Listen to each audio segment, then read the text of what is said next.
ಸಖತ್ ಖಾರ ಬಣ್ಣ ಮತ್ತು ರುಚಿ ಆಚಿ ಚಿಲ್ಲಿ ಪೌಡರ್. ನಾಡಿನೆಲ್ಲೆಡೆ ದೀಪಾವಳಿ ಹಬ್ಬವನ್ನ ಸಂಭ್ರಮದಿಂದ ಸಡಗರದಿಂದ ಜನರು ಆಚರಿಸ್ತಾ ಇದ್ದಾರೆ.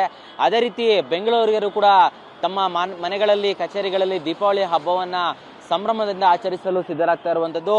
ಬೆಂಗಳೂರಿನ ಪ್ರಮುಖ ಮಾರುಕಟ್ಟೆಯಾದಂತಹ KR ಮಾರ್ಕೆಟಲ್ಲಿ ನಾನಿದ್ದೀನಿ. ಬೆಳಿಗ್ಗೆ 4 ಗಂಟೆಯಿಂದನೇ ಇಲ್ಲಿ ಹಬ್ಬಕ್ಕಾಗಿ ಖರೀದಿಯ ಭರಾಟೆ ಜೋರಾಗಿರುವಂತದ್ದು.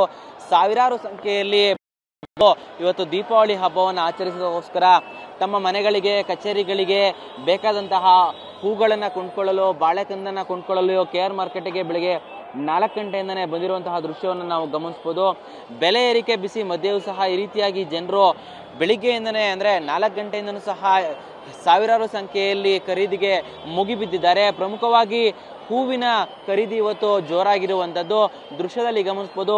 ವಿವಿಧ ಬಗೆಯ ಹೂಗಳು KR ಮಾರುಕಟ್ಟೆಯಲ್ಲಿ ಕಾಣ್ತಾ ಇದೆ. ಹೂವಿನ ಮಾಲೆಗಳಾಗಿರ್ಬೋದು, ಮತ್ತೆ ಹೂವಿನ ತೋಮಾಲೆ ಆಗಿರ್ಬೋದು, ಈ ರೀತಿಯಾಗಿ ಗುಲಾಬಿ ಹೂವು ಮತ್ತೆ ಸೇವಂತಿಗೆ ವಿವಿಧ ಬಗೆಯ ಹೂಗಳೇನಿದೆ ಎಲ್ಲವನ್ನೂ ಸಹ ಇವಾಗ ಹೆಚ್ಚಿನ ಮಾರಾಟ ಆಗ್ತಾ ಇರುವಂಥದ್ದು. ಬೆಲೆ ಏರಿಕೆ ಇದ್ರೂ ಸಹ ಅಂದರೆ ಹಬ್ಬದ ಕಾರಣಕ್ಕಾಗಿ ಕನಕಾಂಬರ ದರ 1,500ಕ್ಕೆ ಮುಟ್ಟಿದ್ರೆ ಮಲ್ಲಿಗೆ ಕೂಡ ಅದೇ ರೀತಿಯಾಗಿ 1,000 ರೂಪಾಯಿ ಮೇಲಿದೆ. ಸೇವಂತಿ ಕೂಡ 200 ರೂಪಾಯಿ ಇದೆ. ಗುಲಾಬಿ ಕೂಡ 240 ರೂಪಾಯಿ ಇರುವಂಥದ್ದು. ಸುಗಂಧರಾಜ ಕೂಡ 120 ರೂಪಾಯಿ ತನಕ ಮುಟ್ಟಿರುವಂಥದ್ದು. ಅಂದರೆ ಒಂದು ಮಾರಿಗೆ ಇಷ್ಟೊಂದು ರೇಟ್ ಆಗಿರುವಂಥದ್ದು. ಇದ್ರ ಜೊತೆಗೆ ಬಾಳೆಕಂದು ಕೂಡ ಒಂದು ಕಂದಿಗೆ ಸುಮಾರು 40ರಿಂದ 50 ರೂಪಾಯಿ ತನಕ ಮಾರಾಟವನ್ನ ಮಾಡ್ತಾ ಇದ್ದಾರೆ. ಈಗಿದ್ರೂ ಸಹ ತೋಮಾಲೆ 2,000 ರೂಪಾಯಿ ತನಕನೂ ಸಹ ಇವತ್ತು ಮಾರಾಟ ಆಗ್ತಾ ಇದೆ.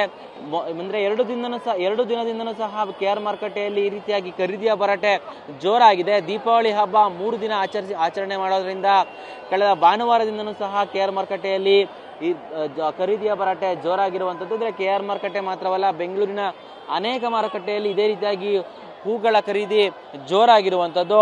ಅದೇ ರೀತಿಯಾಗಿ KR ಮಾರುಕಟ್ಟೆಯಲ್ಲೂ ಸಹ ಬೆಳಿಗ್ಗೆ 4 ಗಂಟೆಯಿಂದಲೇ ಇವತ್ತು ಖರೀದಿಯ ಭರಾಟೆ ಜೋರಾಗಿರುವಂಥದ್ದು. ಅಂದರೆ ಪ್ರಮುಖವಾಗಿ ನಾಳೆ ಪ್ರಮುಖವಾದಂತಹ ಹಬ್ಬ ಇದ್ರೂ ಸಹ 2 ದಿನನೂ ಸಹ ಈ ರೀತಿಯ KR ಮಾರುಕಟ್ಟೆಯಲ್ಲಿ ಜನರು ಮುಗಿಬಿದ್ದು ಖರೀದಿಯನ್ನ ಮಾಡ್ತಾ ಇರುವಂಥದ್ದು. ಕ್ಯಾಮ್ರಾಮನ್ ಶರಣಯ್ಯ ಜೊತೆ ಪ್ರದೀಪ್ ಚಿಕಾಟಿ, TV9 ಬೆಂಗಳೂರು.